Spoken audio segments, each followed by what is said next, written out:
Business as Unusual is a thought-provoking podcast that explores the innovative strategies, disruptive ideas, and unconventional practices driving successful leaders and companies in the ever-evolving world of modern business.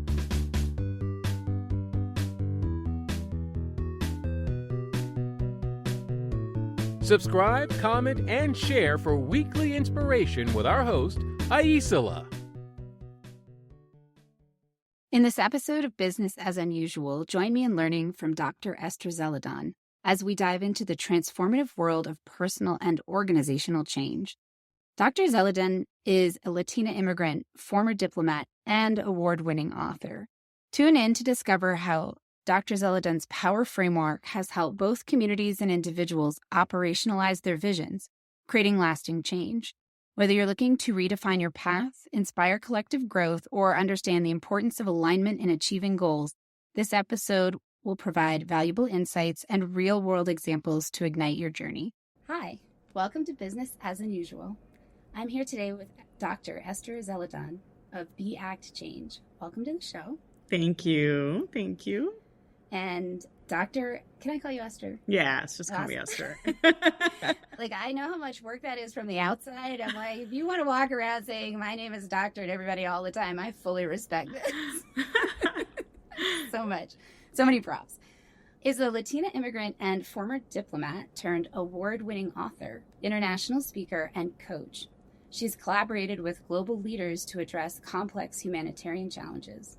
Her transformative book and workbook, Creating Your Limitless Life, empowers individuals, corporations, nonprofits, and refugees to unpack their superpowers, break free from expectations, align with their true purpose, and elevate others' highest aspirations. That sounds like a great idea. Yeah. She's sparked a movement of self-transformation with thousands of testimonials attesting to its impact. Esther's high-achieving journey is a powerful testament to resilience, trailblazing, inviting her readers to redefine their paths and challenge the status quo, which I'll just addendum there, feels like we should be challenging the status quo. So I'm really glad you're here. Yes. Yes. Is there anything else you'd like to add or?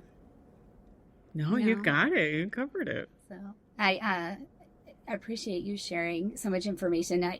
For the folks out there who want to peek behind the curtain, I ask people to give me a lot of information before they come on so that I can prepare, and it's really helpful. And Esther, send it right away, so I have lots of time to sit with it. I also love the name of your company, Be Act Change. And so I used to tell my kids, a dream without a plan is just a wish. Yes, I'm going to even write that down. Dream without a plan is a wish. Exactly. Mm-hmm. Which is fun. Wishes are great. And exactly. I like to see things happen. Me too. Sometimes I'm forging ahead and then they have to kind of rein me in. But I think you need all kinds, because I also run into that where people have that analysis paralysis. Yeah. And I'm just like, no, we've been sitting here too long. We have to go get some data, right? Yeah. I'm not saying I know the right thing to do, but I'm not going to know that until I go try some things and see, what actually has any chance of success. Exactly. Or failure, honestly. It tells me some places not to start, right? Or it's just not the right time yet. Yeah, or or I'm not the right person, or, there's so many things you can learn by just dipping your toe in. Like, mm-hmm. This water's very cold. I'm not jumping. Exactly. I grew up in the East Coast where the ocean is to be looked at. It's not to be, I don't know. I was in California. I'm going to the beach. And I'm like, do you want bug bites and smell like seaweed? Like, why do you go to the beach? It's like, oh, when you're out there, you got to get in it. It's nice. It's still cold in California. Yeah. Yeah. But I don't know. I think it's it's a different world anyway. And so you've obviously accomplished a lot of things. Are you able to share? One of the things I really love is if we can get people kind of into the impact of the experience. So a place or person or like that someone could relate to that really shows what happens when somebody gets into this. What is that? Is there an example that comes to mind? Or I have many. Probably a lot, but I'm comfortable sharing right now. I have so many, but I think the one that probably, I'll share several. But let's start with one. I think the one, like, and I talk about this in the book. It's the biggest one that I had. It was actually when I was a diplomat in humanitarian aid, which I know has been like completely gutted now, but when it existed, like, I really wanted to change the status quo and how we were doing things. So like there was a traditional model of like where you give people money of what you think they should do, right? So think about that's the paradigm almost like we're living right now, where it's like, I direct you to do this, right? Yeah. And I was really switching that to have we asked people like what their dream is, what their wish, what their aspiration, like instead of putting it down on people, let's find out what is their aspiration, vision. I call it mission, vision, purpose. And let's find alignment to that, right? So how I worked in practice is I convinced the leaders to let me do this, right? And then I got some seed money and I went out and did this listening tour with a bunch of different communities, a bunch of different leaders. And I was like, what is your vision? What's your dream, right? And at first they gave me this like standard presentation, what I wanted to hear. And I'm like, no, really tell me like, what is it deep inside? Like, if you could have no limitations, what would this look like in 5 years? And then from there, when I had all the data, I started to see connections. Like, how could I connect that to what the organization was doing? Yeah. Like find the alignment. And so then I found this alignment with this one guy, and we're still really good friends. His name is Robinson, in the DR Haiti border. And he had this and it looked crazy then.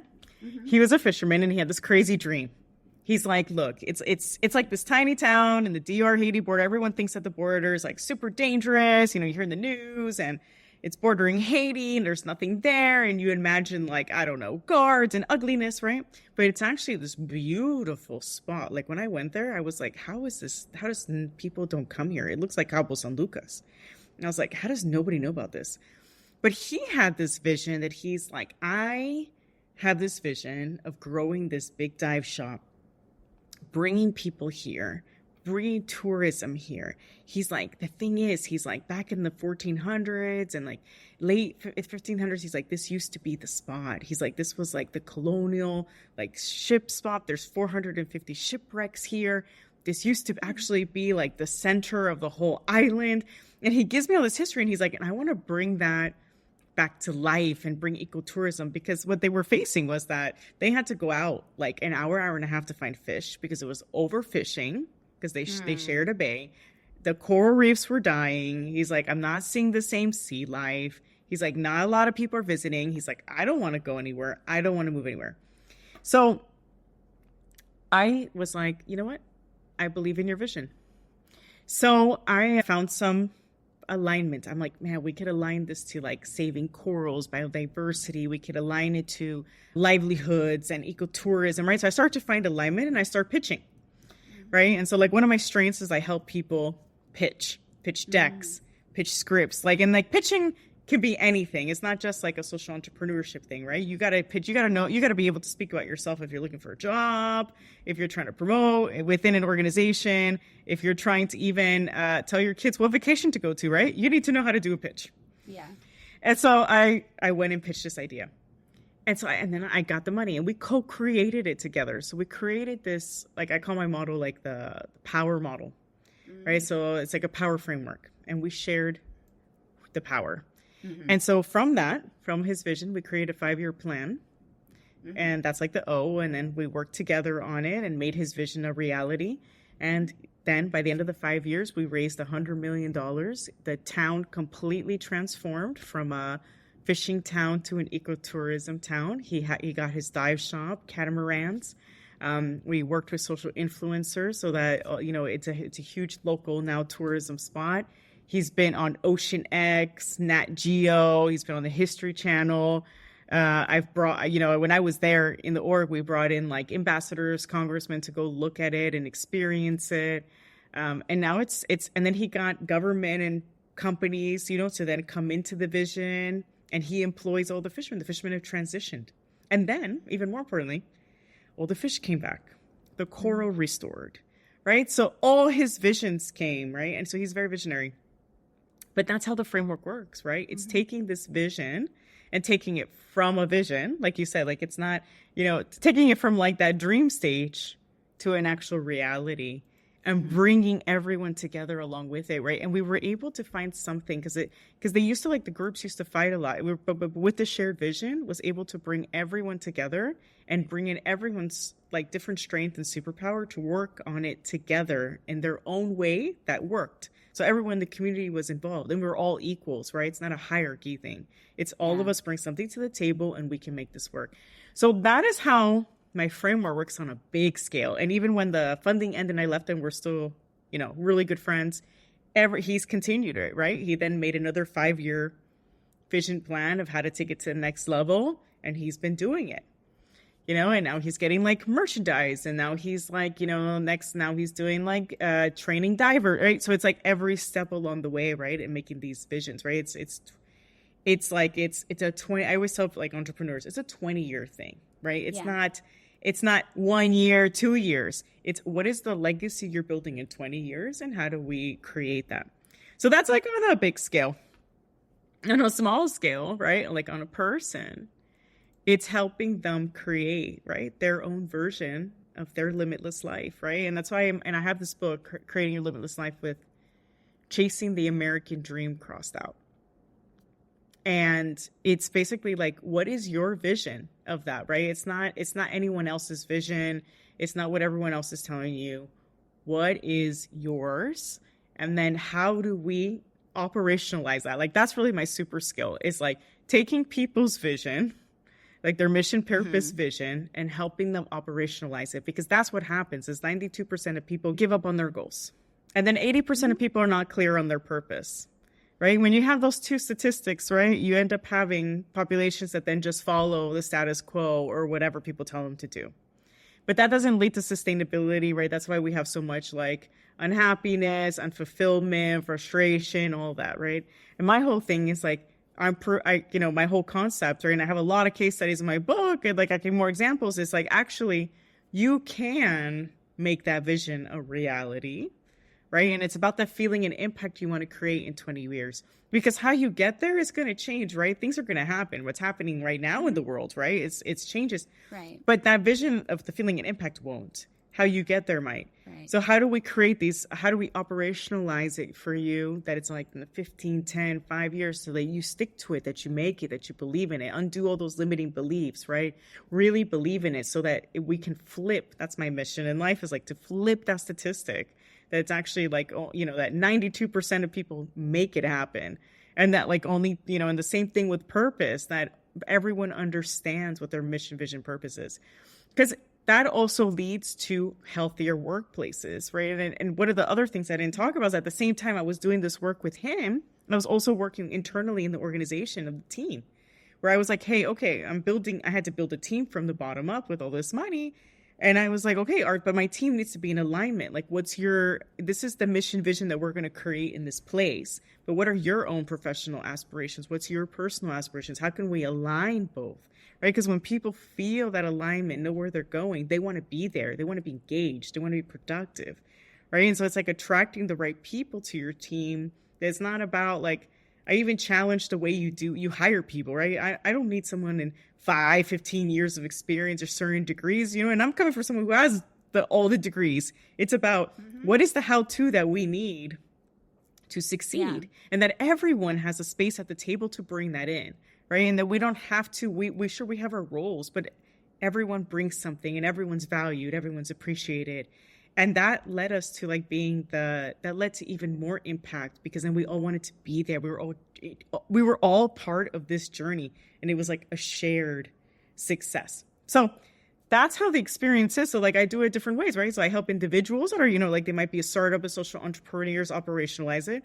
I help teams, understand, like, come together, right? They may have conflicts. They may have, like, disengaged members, or people, like, they see that there's, like, something just not working, right? I go in, I interview every single person. I try to understand what is their understanding of what's happening.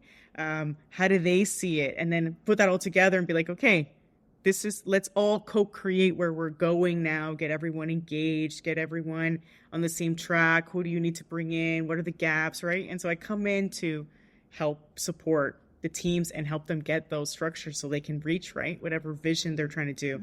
I also help individuals land the jobs that are in alignment with them, right? Like so many like people don't want to have businesses. They want to go into jobs.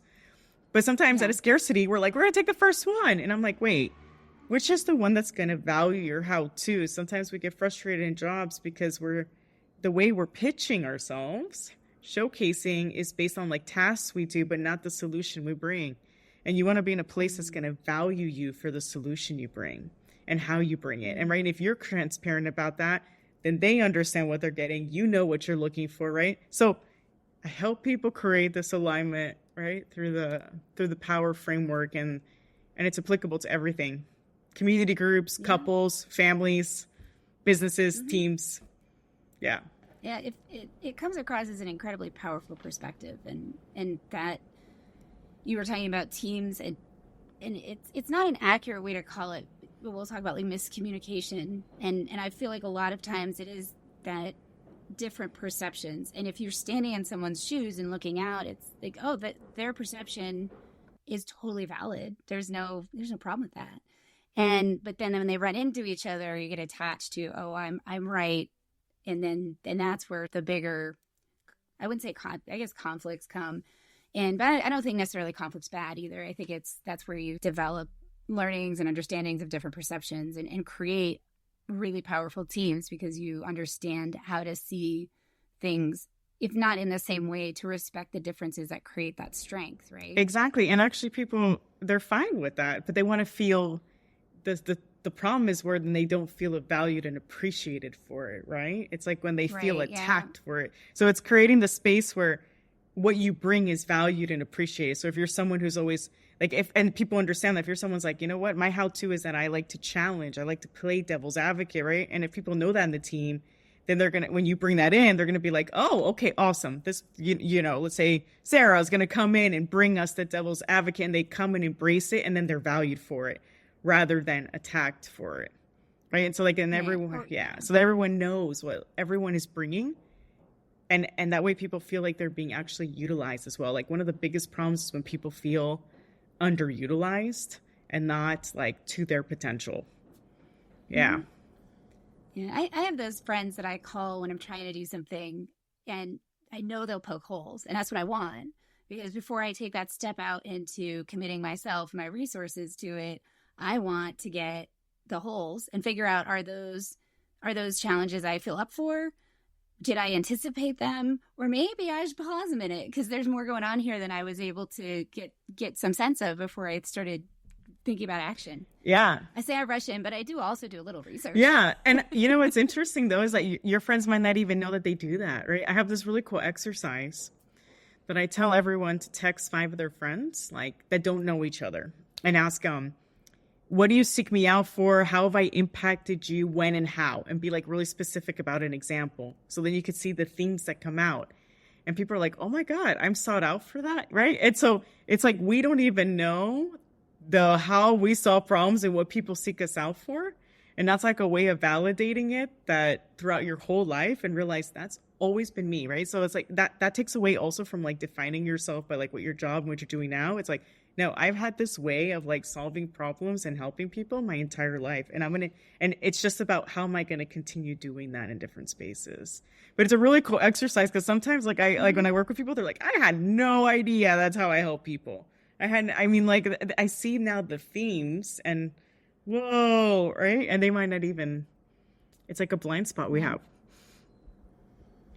I think and my business is different, but some similar perspectives. And I feel like one of the things I see the most is that we don't value the thing that we do as easily as we breathe, because we don't have any sense that it's not just what everybody does, right? And so we wouldn't think that someone values that from us, because we don't even think it's the thing we're doing. And so really helping people to get some sense of understanding that, so it can become more explicit and less intuitive, because that's how then you can then make it more intentional in terms of how you engage, learn, and share. Exactly. Because a lot of times we give too much or too little when we're not clear on what it is that we're actually offering. Exactly.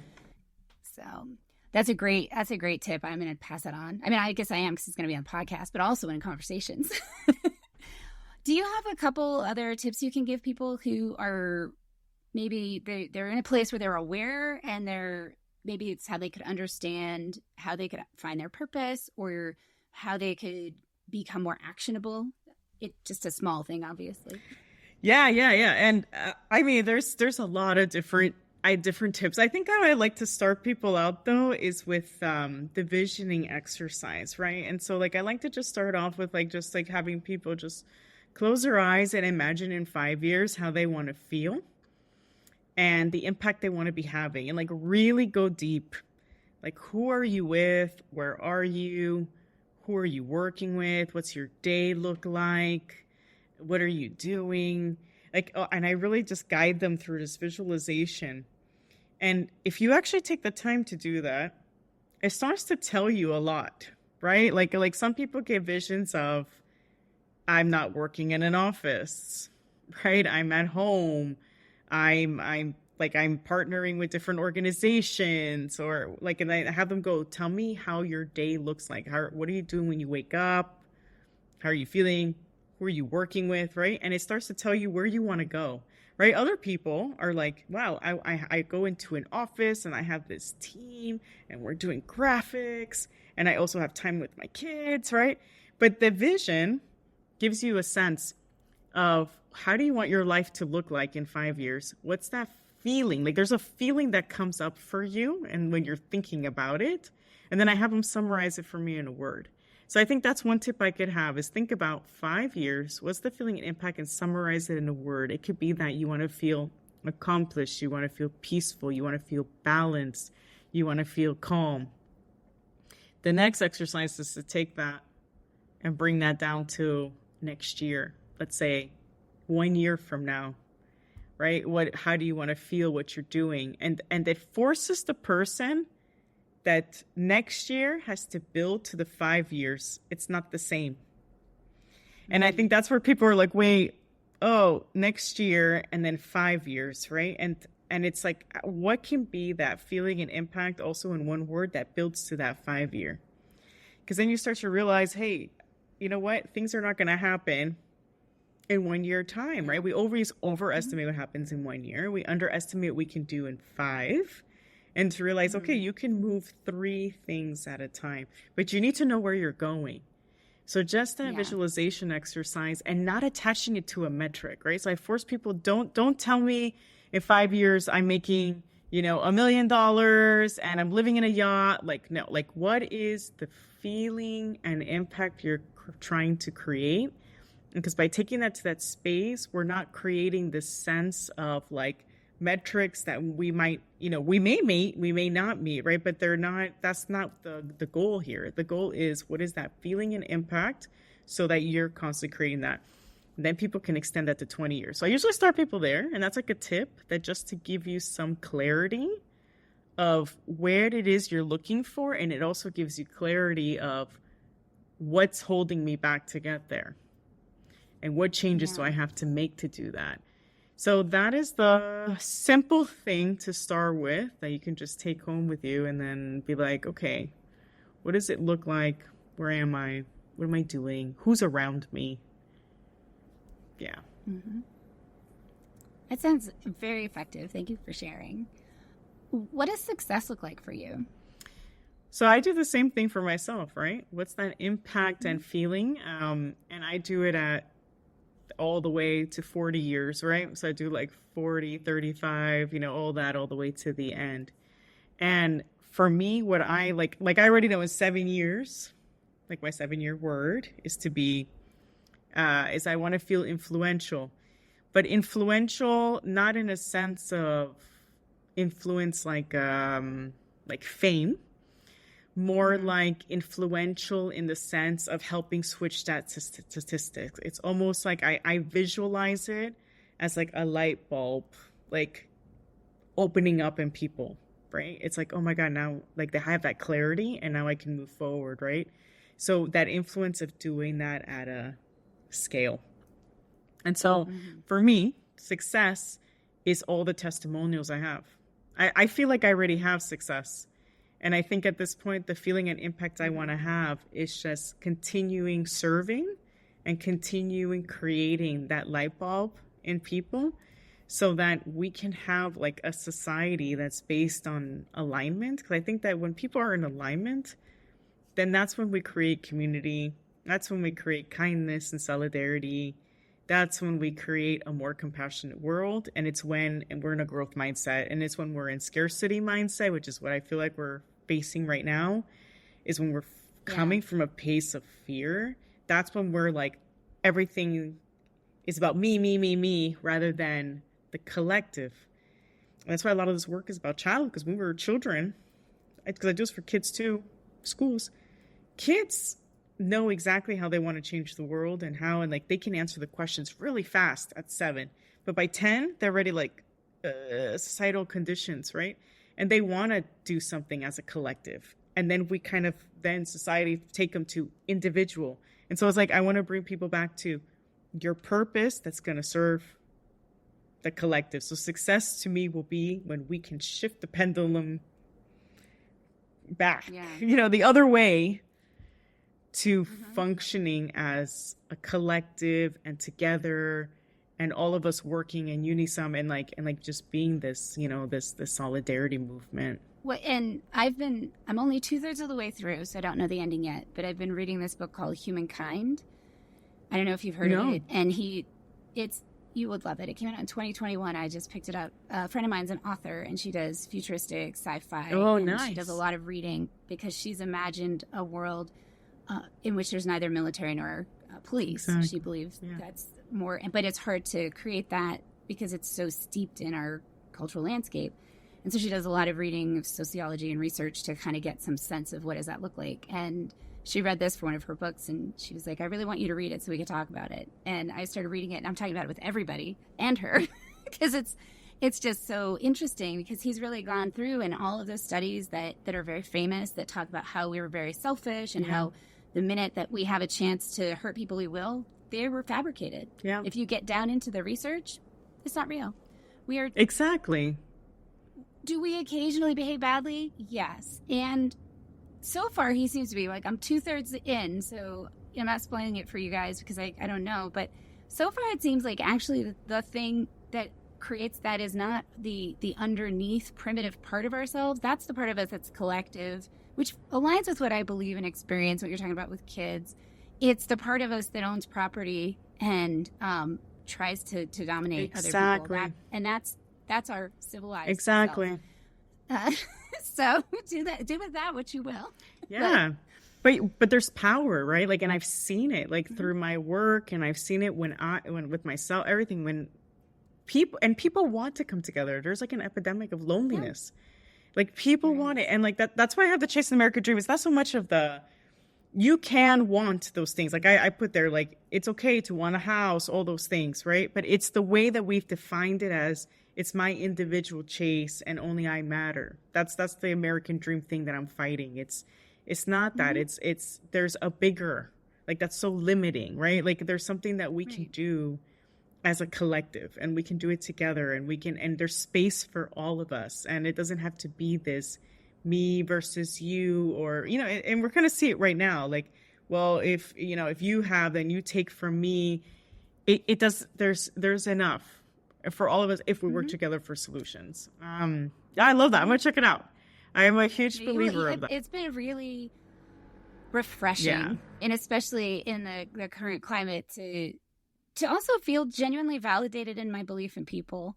I'm not totally naive. I know we all have our moments. And at the same time, I feel like for the most part, people are pretty good. And people constantly go out of their way to do things for strangers or to help people that they know and they don't know that doesn't make financial sense.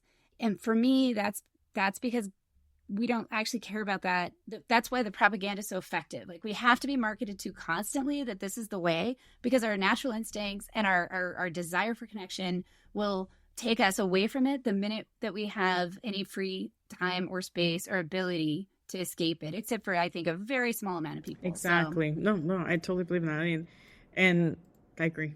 I mean, even like with my, it's funny because it's one of the status quo too that I fought even with my business is that it's a social enterprise. So I give back to the communities through the proceeds. And even people were like, well, that's not good business. I'm like, but who's defining that? I'm like, actually, like the more you give, the more you receive, right? But it's like these paradigms that we're taught, you know, in the society of like, this is the way, and it's not.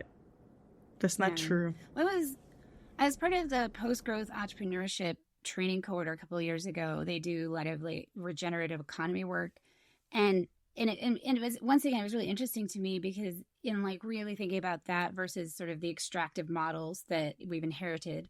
And one, I think business needs to be more part of social activism, because by separating it, it creates an unnecessary barrier, because commerce is part of life. People have always traded things for things, and that's not problematic. And it's when you take from the system without replenishing it that you destroy it. And that doesn't make any sense. Like if I'm a logger, I want to take care of the forest because I need to give back so that it's in balance, so that I can continue to build things with wood. And it's a matter of paying attention. But this idea of just taking it away and going somewhere denies that we're part of the things that we're involved in that way. And you're probably all already on board with that, obviously. It's just that, like, how come that's not good business? Exactly. Because obviously that is good business. Then you have more trees in the future, and your children do.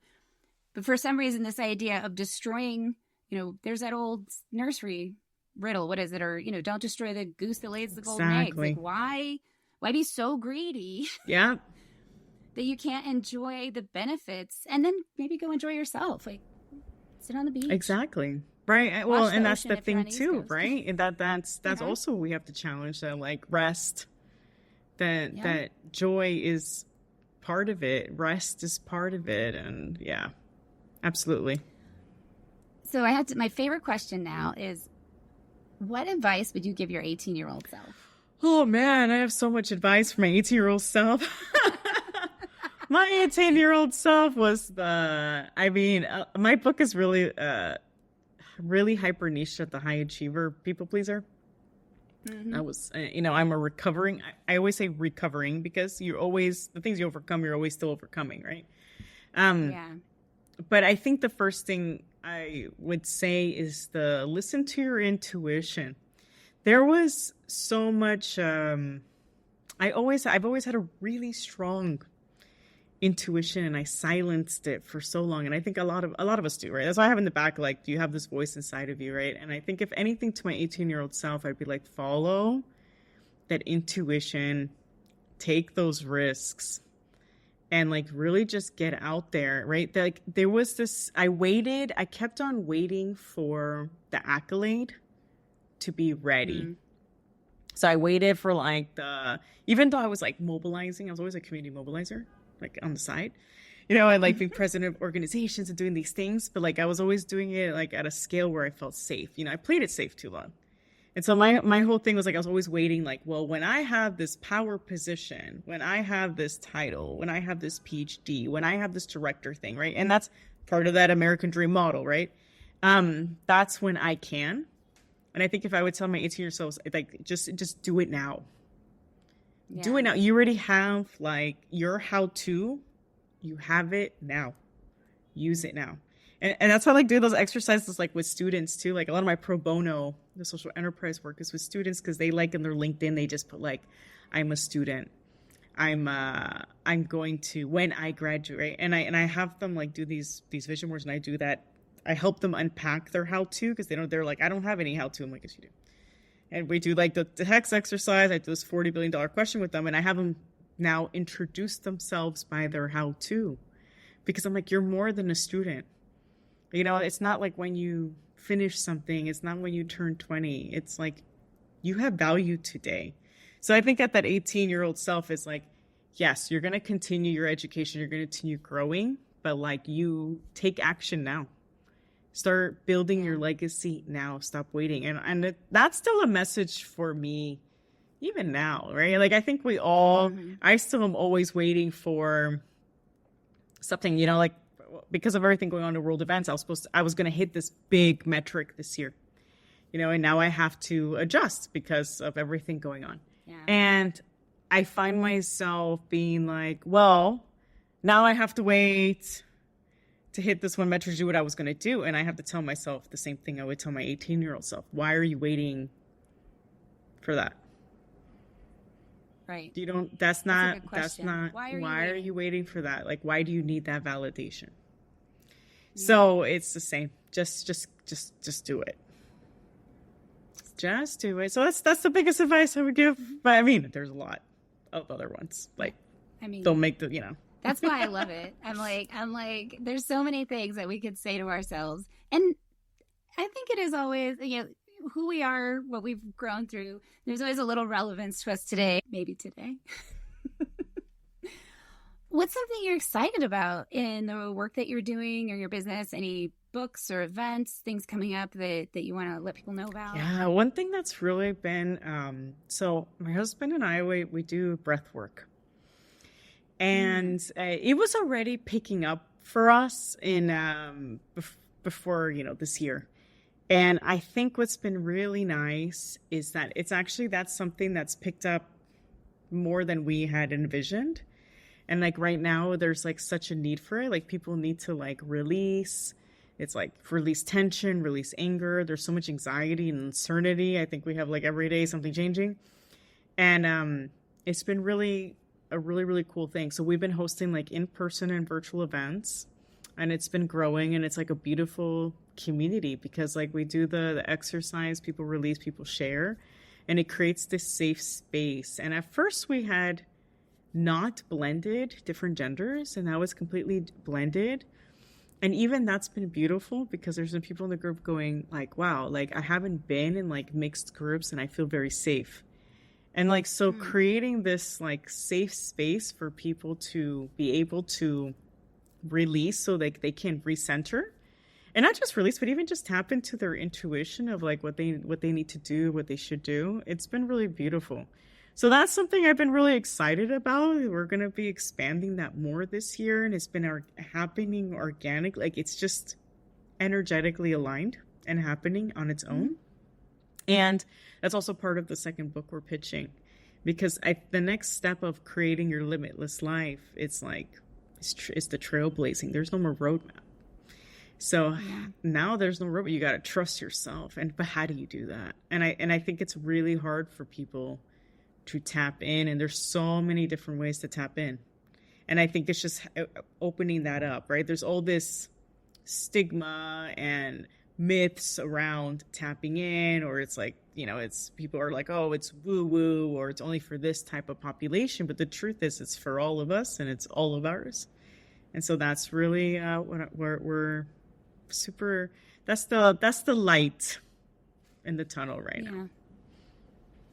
That's beautiful. And there is so much that's powerful in genuinely breathing. It's really beautiful. For folks who are listening, how do they learn more, follow you, get in touch? Yeah, so I'm on Instagram, Be Act Change, right? So be you, take action, change the world. And I'm also on LinkedIn as my name, so they can get in touch there. I actually answered all the DMs I get. And we have our website, beactchange.com, right? So you can see all the different things that we do. And then I have a book and workbook, Creating Your Limitless Life. And I purposely have the digital copy very accessible because I want everyone to be able to access that information, unpack their purpose.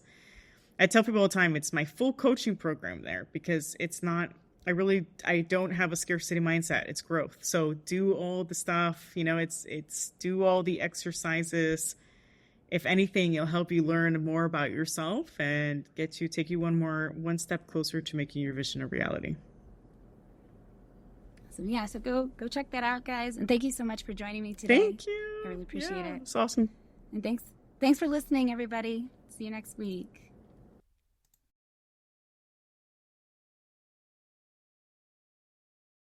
Thank you for joining me. I hope you enjoyed our chat as much as I did. I really appreciate Dr. Zeledon's approach to understanding and harnessing our own vision to create truly powerful opportunities that we'll be excited about. Explore your own limitless life by checking out Dr. Zeledon's book and workbook on vision alignment and operationalizing dreams. Follow Be Act Change on Instagram for transformative insights. Next week, tune in as I talk to Deb, founder of Herbal Eclipse skincare products. Thank you for tuning in to Business as Unusual. Remember, in this ever-evolving world of modern business, it's not about fitting in. It's about standing out. See you next time. Stay curious, stay innovative, and always keep it unusual. I hope you enjoy the show. I love making it. If you did enjoy it, consider hopping over to the review portion of the platform you listen on and letting other people know about it. Or share the episode or the entire show with a friend or subscribe to the show. Definitely reach out, get on my newsletter, follow me on social media, and let me know what you like, what you don't like, and what you'd like to see in the future. Well, we love our guests. Appearance on the Business as Unusual podcast or any Bicurean consulting production is for information purposes only and is not to be considered an endorsement of their business practices, or character. Please properly vet anyone you find through this podcast and generally before you do any business with them. Thank you for listening.